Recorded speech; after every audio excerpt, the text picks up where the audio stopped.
תיקי החוב הפתוחים בהוצאה לפועל מצביעים על מכת מדינה.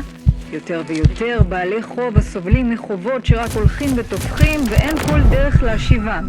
בעיקר מכבידים האיומים מצד ההוצאה לפועל בעיכול חשבונות ואף שלילת רישיון.